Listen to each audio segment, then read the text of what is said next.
We thought we'd pose. Yes, that's a portrait. It's worth 1,000 words. Jeez. All these old letters of my book are right, but Tzaddi is not the star. Now that's caused all sorts of confusion and it shouldn't. And why is Lon talking about this again after a few days ago? And we've gone through the Hebrew alphabet. And yesterday when we hit, No, that wasn't yesterday.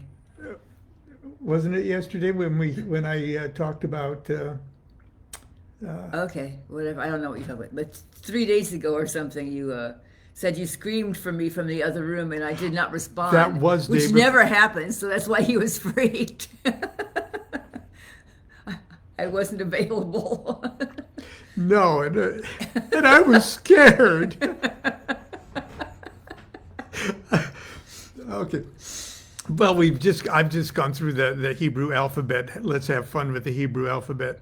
And day before yesterday, when we talked about Tzaddi, I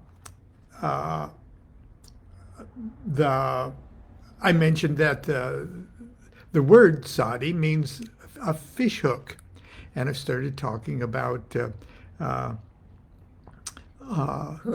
hooks and things like that, and consciousness being drawn up out of the water of this and into the air and all of that. And I wanted Constance to talk about the hook because she's got a really neat thing going for us.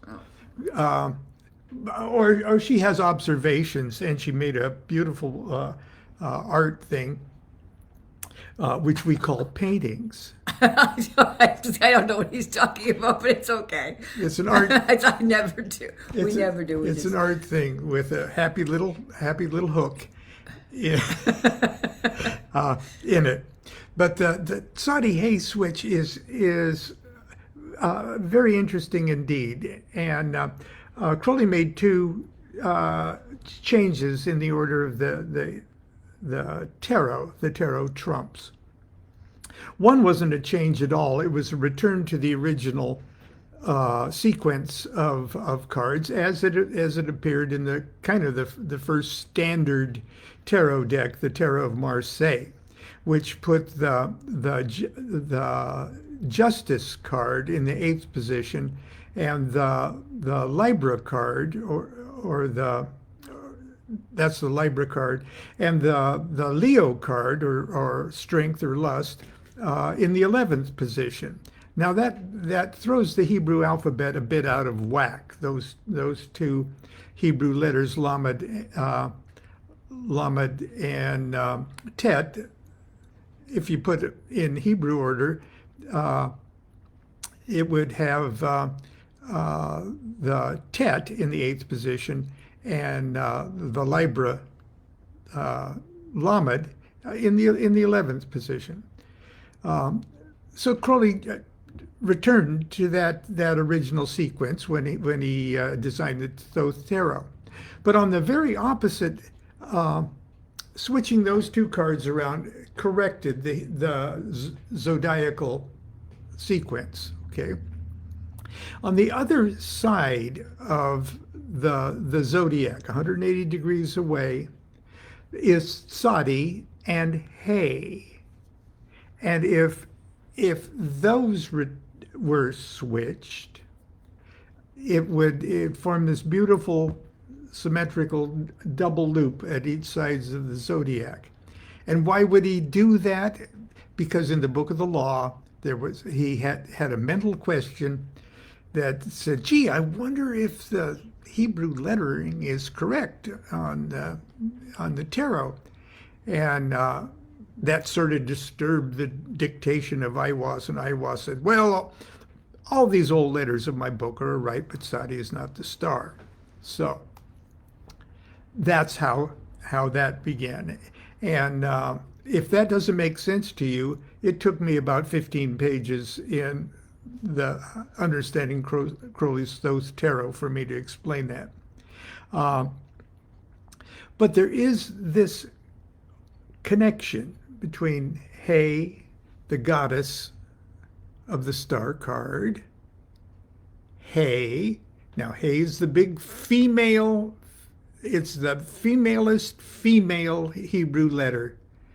Almost like the goddess of the night sky is the femalest of the female divine concept. Oh, do you want to see, dear? I could see it. You want them to see you more? No, I want them to see me less. I was trying to see the card. Okay, there we go. And He, okay, the Hebrew letter He, which used to be the Emperor card, really fits her better than it fits the Emperor. And Tzaddi,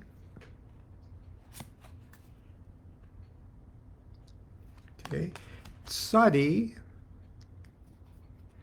in many, many languages is the root word for a governor or a male authoritative figure. Czar, senior, Caesar.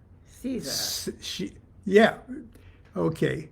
And so that's that switch too. But He, the word He in Hebrew, among other things, it means a window and well, a few other things, but it also means to sight a star, a navigational term, as if to fix one's attention to the heavens, to the star, to an anchor, to a navigational anchor. And that got us talking about Tzaddi and one of our favorite holy books. I got you talking about Tzaddi, and then you screamed. And why did you scream for me to come in when you were talking about Tzaddi? Because I wanted her to show you her really? her artwork. I thought it was something about something else. And Liber Tzaddi. Oh. And things like that. So really, I thought it was something else completely. Now I'm a bit confused then here with the story I'm going to tell. It probably was. So I'll turn it over to Constance so she can tell me what I think. He told me. Well, I'll tell you what he told me, and he told you something different. So I'm going off on this obvious tangent that has nothing to do with what he wants me to talk about. Oh no, it really does. I just did not explain it well here. Oh, okay. Okay. Well, I don't think of any better of me or any less of me for this story, because it means something to me, but it's not really meant to mean anything to you except that it's related to Hook. And I'm not a psychic, and I don't do stuff like that. Anyway. I just I would disdain the term if someone called me that. I have dreams every now and then, things that mean something to me.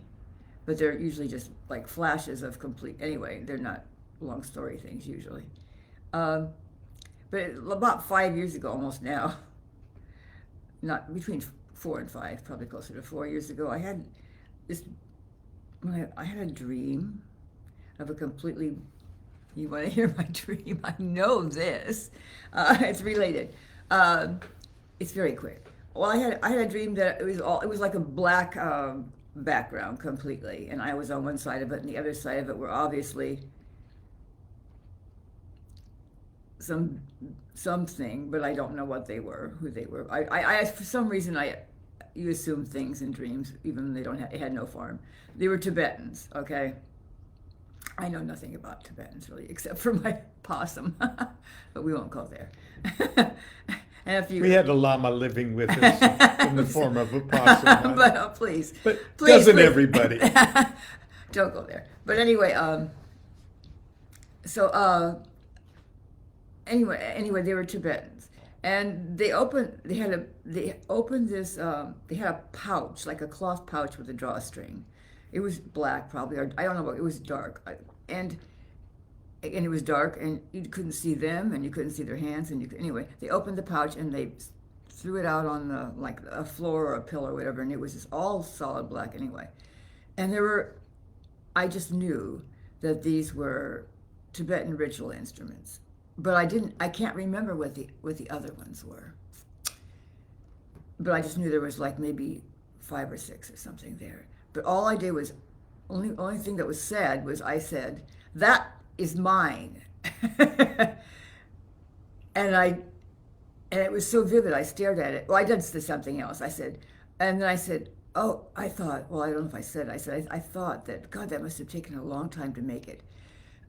Because, okay, I saw this hook and I'm going to, and it was I don't know, it was, fit your hand. It was a hook. And mine was made of, I thought it was made of metal with grayish, silvery metal with metal filigree work. That's what I thought, very delicate. And it was a hook, and it had a thumb hole thing in it. Anyway, with symbols on it and everything. And one of the symbols on the thing, I thought you could take part of the thumb hook and press out. It was flat on one of the thumbs, like a seal ring, like a seal ring kind of thing on it. But the seal had like a cross with little balls at the top and things. And I thought, well, I'm on my way waking up, because this only took a few seconds. I was thinking, oh God, this is really cool, but it meant something to me. But I must be just making this up. I'm delusional, because that's obviously looks like a Christian symbol to me, and I was raised Catholic, so I'm sure Tibetans wouldn't have anything that looked like that. But so I woke up and I immediately asked Lon, can we go to the computer? We did this in bed and look up Tibetan ritual symbol thing. I described him first, the thing exactly. I mean, exactly. Its shape, it's everything about it. The symbols on it. And I said, oh, I don't know what it's called. I want to know what it's called and what its purpose is, because it's mine. Anyway, so this is getting crazy. So we looked up Tibetan ritual symbols, and I was going, no. And finally we came to a website, Sotheby's of London, right? Anyway, and there it was. It looked exactly like mine, except this one has the filigree work painted on it. But other than that, anyway, I'm going to show you some pictures of it. And then I'll describe what they say about it. Here's one view of it. It's got the cross. You can see the cross symbol. You can hold it up a little closer if you. It's got a cross symbol with the little things and all the filigree work. And you put your finger through it. And I thought maybe that cross symbol was a seal that maybe somebody would stamp out certificates of maybe people who joined the order of whatever. Right. Anyway, there's more pictures.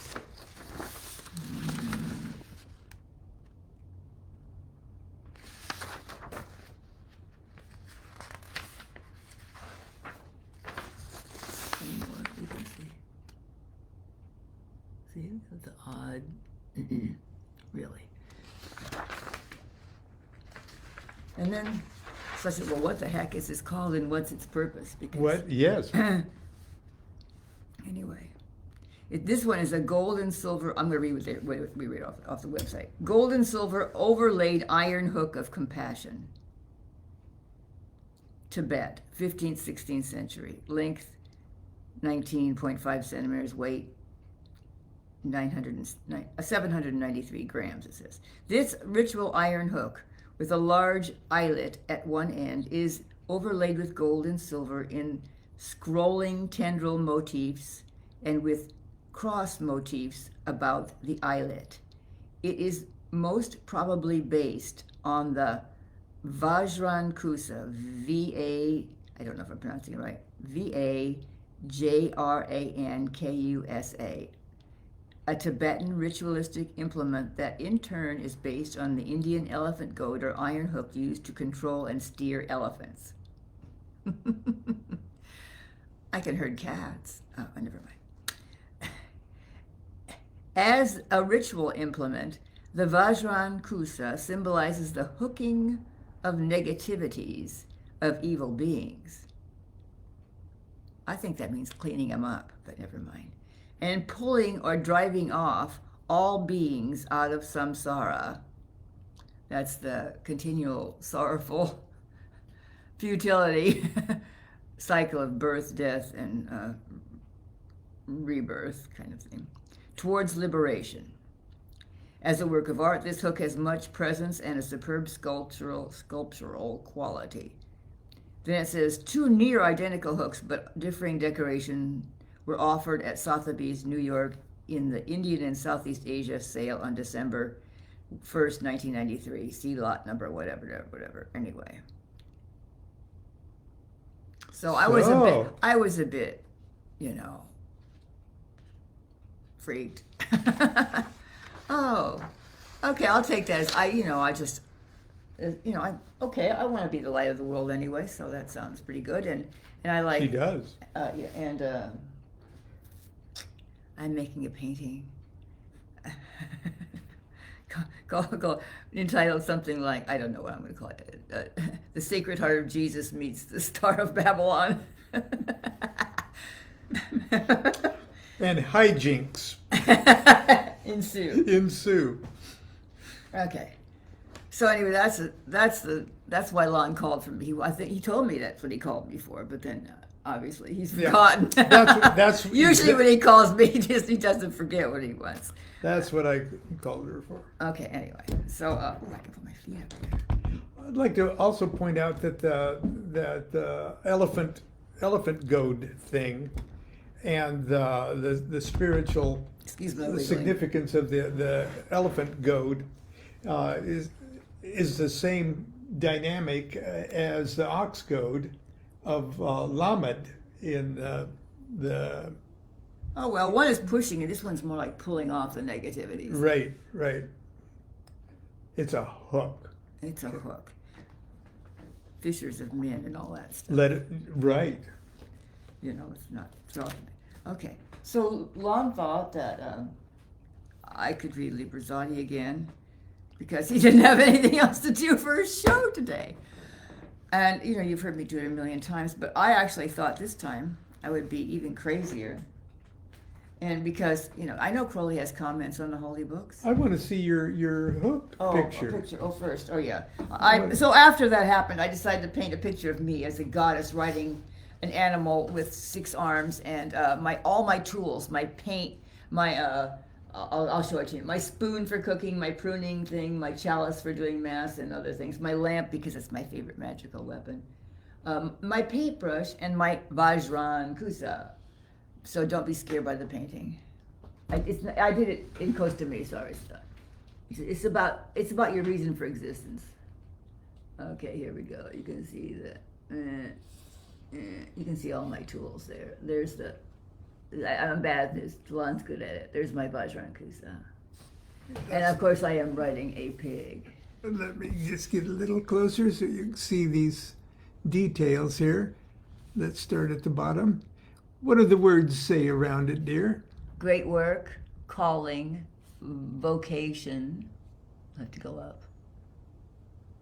And there you're writing your my pig. Sacred pig. And I know, but I want them to see the implements in your hand. There's your Vajran Kusa. Okay, whatever. It's not your tool, I don't care. And what is that? Is those a pair of pliers? I already told you it's a pruning spoon. We don't have to go. Okay. We don't have to go. We don't have to do the other tools. Okay. Then it says duty. Yeah. Duty. Mission. Let go. I can't move it. I'll take it. Give me that. I can't move it when you're doing that. Duty, mission, talent, and art, and raison d'être. And your reason for existence. What is the cephalopod up there? It has something to do with, that's personal. It's my personal cephalopod. Don't get personal. We've already gotten enough here. Why is I reading a pig? We don't want to open up that can of cephalopods. Okay. Oh, please read. Let me attain to the union with the many.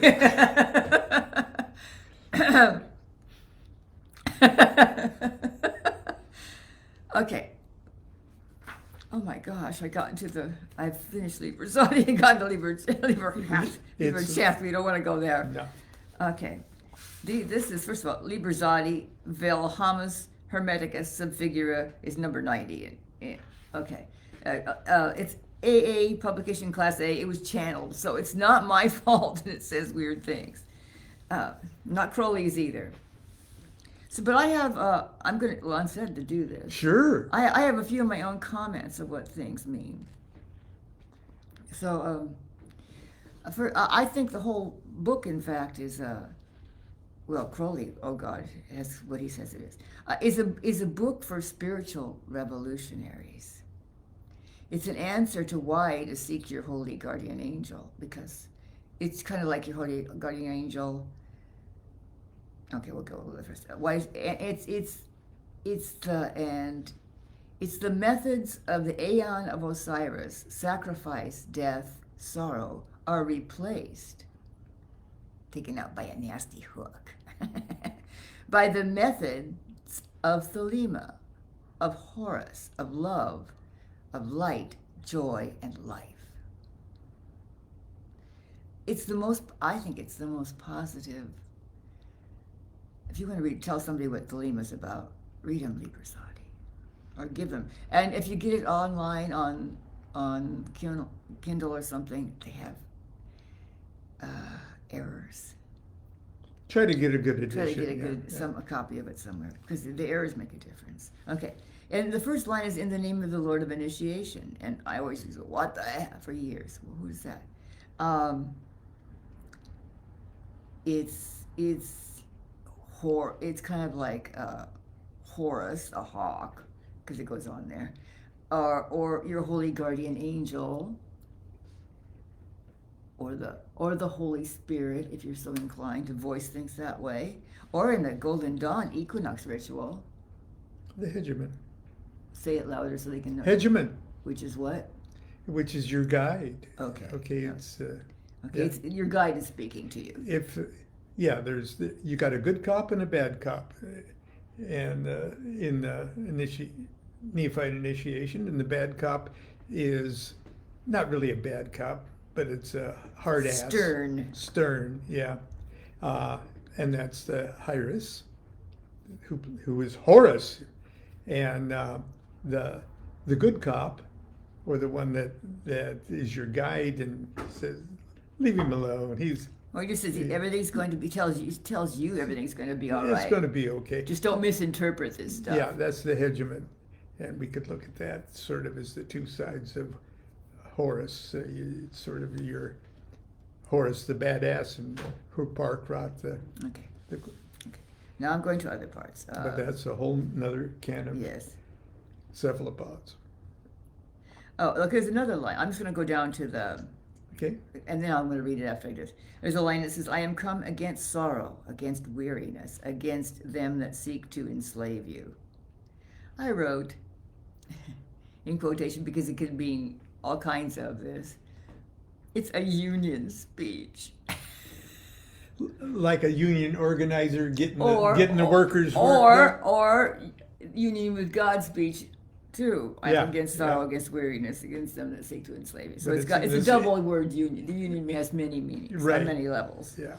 Okay, I'm multidimensional. That's the one big union, as we say as we Wobblies say. Yeah. Okay. And how you feel when you read this book is like, it's so delicious and comforting and loving. It's like the bait on the fish hook. So take it. The bait on the fish hook. I know, I think funny.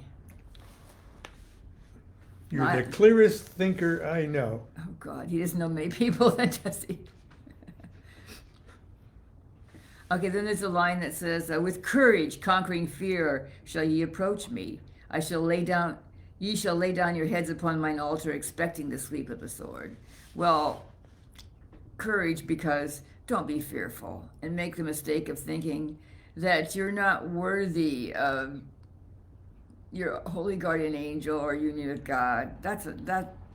or it's too much work, or it's too hard, it'll take too much time. Just forget that. Anyway.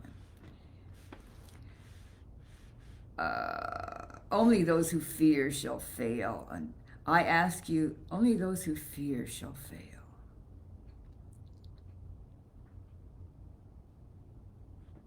Ooh.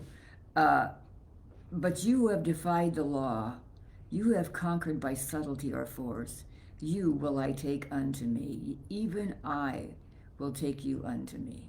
Now, Lon, you were going to say something about what you thought Well, the law was that you defined. That yeah, when I first read it, I just assumed it was kind of superficially assumed that it was the old law, the old Aeon law of Moses, if you want to get specific. But I didn't really take it any deeper than that, and I read on. And I have to make everything. How the heck I do everything? What? Okay, so that's fine. But how am I supposed to wash dishes? No, that's the way I think. You know what I mean? So anyway, so what law am I defying here? And I just happen to be, I apologize. I happen to be reading lots of books at once because I liked all prophets are true. They all know a little bit, you know, the whole quotation from the book of the law. And so when you fit a lot, you read a lot of different things, you fit it together and eventually you figure out a bigger picture. So I'm reading, I have been for like 10 years, chunks of, I start from the beginning to the end, go through it, and I put big question marks. I go, oh, I can't deal with that now, but other parts of it. And I know the whole thing is, anyway, Course in Miracles. So here's a quote about laws. I think you're defying the laws of chaos. That's the law you're defying. Because they define the laws. Not so much the chaos of number 2 on the Tree of Life as Crowley understand it. It's not that chaos. No, okay. no. But the law, it's the laws, this is an egotistical kind of thing. The laws of chaos govern all illusions. It's below the abyss laws. Okay. The laws of chaos govern all illusions. Their forms conflict, making it seem quite possible to value some above the others. You know, you're not supposed to make any difference between one thing or any other thing. Okay. Certain it is illusions will bring fear because of the beliefs that they imply, not for their form. And lack of faith in love or any form, lack of faith in love in any form, attests to chaos as reality. So stop believe in love. Okay. And we got a fish hook to draw the negativities out of you and fill those negativity holes with love. Yeah. Okay. That was a good observation. Thank you, darling. We do call each other darling and dear. It's just, it cuts the crap. It's ironic. It's ironic. Isn't it, darling? Yes, whatever you say. It goes beyond sarcasm. I ask you to sacrifice nothing at mine altar.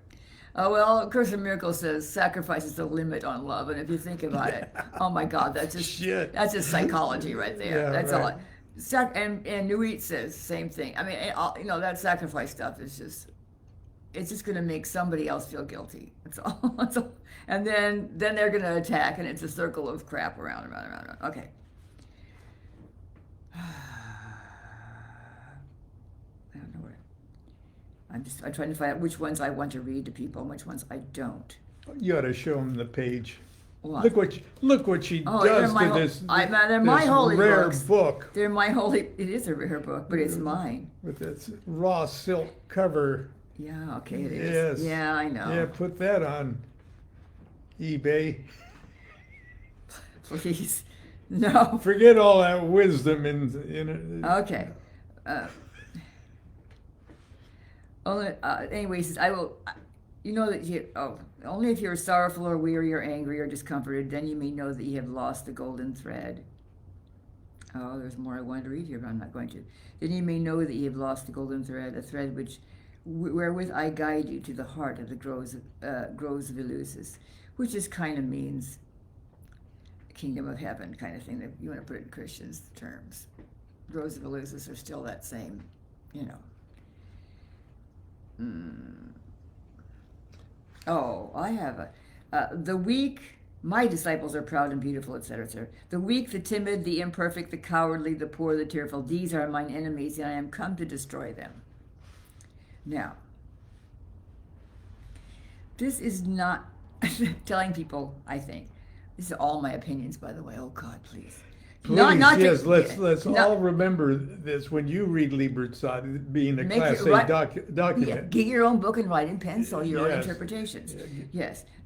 This is not a thing, not to kill timid, cowardly, weak,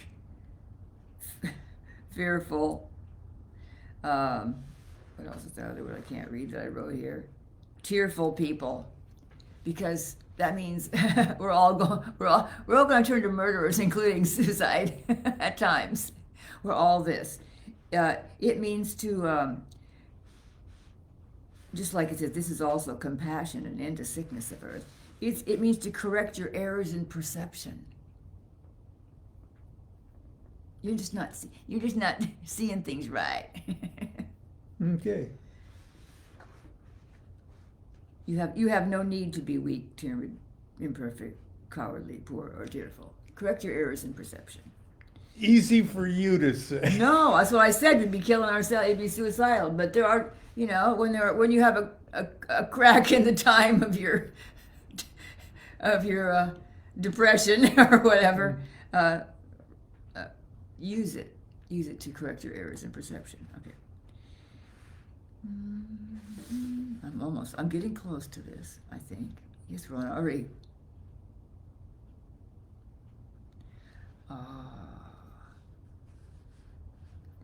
This immortality is no vain hope beyond the grave. I offer you the certain consciousness of bliss. I offer it at once on earth before an hour has struck upon the bell. You shall be with me in the abodes that are beyond decay. There's some kind of Course in Miracles calls it a holy instant, but whatever, it's you have a timeless moment in eternity. Just every now and then something will hit you. We've all had it, when you realize some truth of some kind. And that's how it happens. 5 equals 6 is, everybody's probably experienced it, especially the first part about knowledge and conversation. Okay, I'm getting to that. You got knowledge, you got some kind of guide, you got some kind of helper or something. You got some connection between you and whatever, and the big whatever, the little you in between the big you, because there's something that connects you there. You have that. It's just getting the conversation between and the communion going between that happens. Okay. Anyway, so it's an instant realization. And only your mouth can drink of a delicious wine, the wine of Iacchus, that shall reach ever to the heavenly kiss of the beautiful God. This is communion wine. It's the ecstasy of the union with God and union with the many at the same time. Yes. Say that again, dear. The wine of Iacchus, that help you reach ever to the heavenly kiss of the beautiful God, is communion wine. 5 equals 6. The ecstasy of and straight up, the ecstasy of union with God and union with the many at the same time, which is why when you take communion in our Mass, Gnostic Catholic Mass, you take communion first and your union with God, and then you turn around and say, there is no part of me that is not of God's. You have union with the many. Although that seems like a backward order, because to have simultaneous. It's simultaneous, yeah. But if you want to work on that, you have to start with union with the many, yeah. Which is the work, and then it automatically gets you the other way. So you don't have to do the other part. The whole idea that you take it all with you. You take everybody. You take everyone and everything. So that's another thing. Union with the many is the same as... I mean, don't you want to take every every fungus, every worm, every cockroach, every rat, every possum, every moon jelly. Because there's not a behind to leave. No, and I'm not cruel. I'm not leaving anything, and Yeah. and you can love everything with your whole heart, as long as they're not biting your foot off or something, and even maybe then, who knows? But anyway, so yeah, work on union with the many. It's easier than working with union with God, and it automatically gives you the other thing. So, gee whiz. Let there be no difference made between Right, any one thing okay. and any. I want to hear the whole book. Oh, I'm going to, but I'm almost there. It's really The short. blind creature of slime, yeah, the mother of many Buddhas. Like I said, who cares? You're going to leave anything out. Okay. The last one. You shall be masters of majesty and might. They shall be beautiful and joyous, etc. It describes the whole tree of life, which is just a map of the kingdom of heaven brought to earth, Yeah. and earth to the kingdom of heaven, because it goes both directions. Every line is a different sephira. Right, and it ends with your holy guardian angel, your Holy Spirit, Rahur And Kuwait. it ends at the bottom, which is the top. Right, and the kingdom Yeah. of heaven, when you think the word kingdom, the book of the law says we're all kings, and it's the home of kings. Okay. Duh. Let's Okay. Okay. Liber Tzaddi. Start right Publication Class A in the AA. In the name of the Lord of Initiation, Amen. I fly and I alight as a hawk. Of Mother of Emerald are my mighty sweeping wings. I swoop down upon the black earth, and it gladdens into green at my coming. Children of earth, rejoice, rejoice exceedingly, for your salvation is at hand. The end of sorrow is come. I will ravish you away into mine unutterable joy. I will kiss you and bring you to the bridal. I will spread a feast before you in the house of happiness. I am not come to rebuke you or to enslave you. I bid you not turn from your voluptuous ways, from your idleness, from your follies, but I bring you joy to your pleasure, peace to your languor, wisdom to your folly. All that ye do is right, if so be that ye enjoy it. I am come against sorrow, against weariness, against them that seek to enslave you. I pour you lustral wine that giveth you delight both at the sunset and the dawn. Come with me, and I will give you all that is desirable upon the earth, because I give you that of which earth and its joys are but as shadows. They flee away, but my joy abideth even unto the end. I have hidden myself beneath a mask. I am a black and terrible God. With courage, conquering fear, shall ye approach me. Ye shall lay down your heads upon mine altar, expecting the sweep of a sword. But the first kiss of love shall be radiant on your lips, and all my darkness and terror shall turn to light and joy. Only those who fear shall fail, those who have bent their backs to the yoke of slavery until they can no longer stand upright, them will I despise. But you who have defied the law, you who have conquered by subtlety or force, you will I take unto me. Even I will take you unto me. I ask you to sacrifice nothing at mine altar. I am the God who giveth all. Light, life, love, force, fantasy, fire, these do I bring you. Mine hands are full of these. There is joy in the setting out. There is joy in the journey. There is joy in the goal.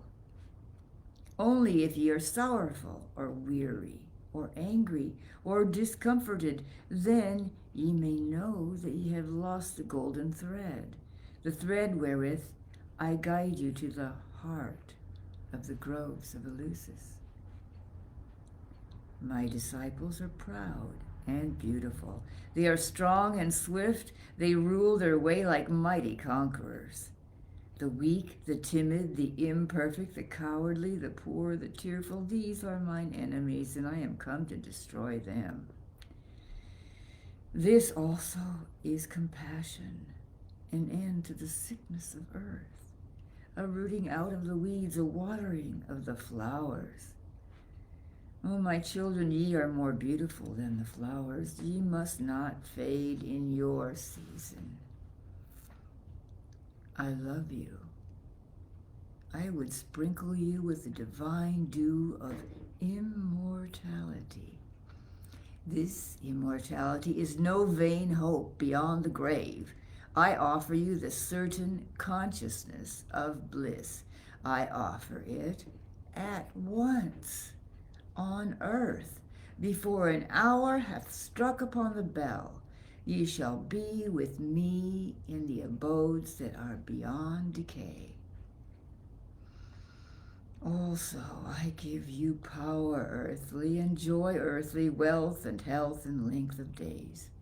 Adoration and love shall cling to your feet and twine around your heart. Only your mouths shall drink of a delicious wine, the wine of Iacchus. They shall reach ever to the heavenly kiss of the beautiful God. I reveal unto you a great mystery. Ye stand between the abyss of height and the abyss of depth. In either awaits you a companion, and that companion is yourself. You can have no other companion. Many have arisen, being wise.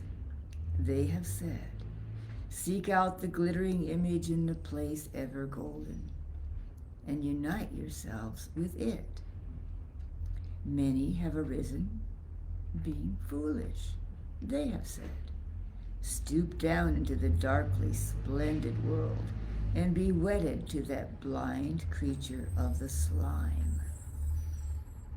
I, who am beyond wisdom and folly, arise and say unto you, achieve both weddings.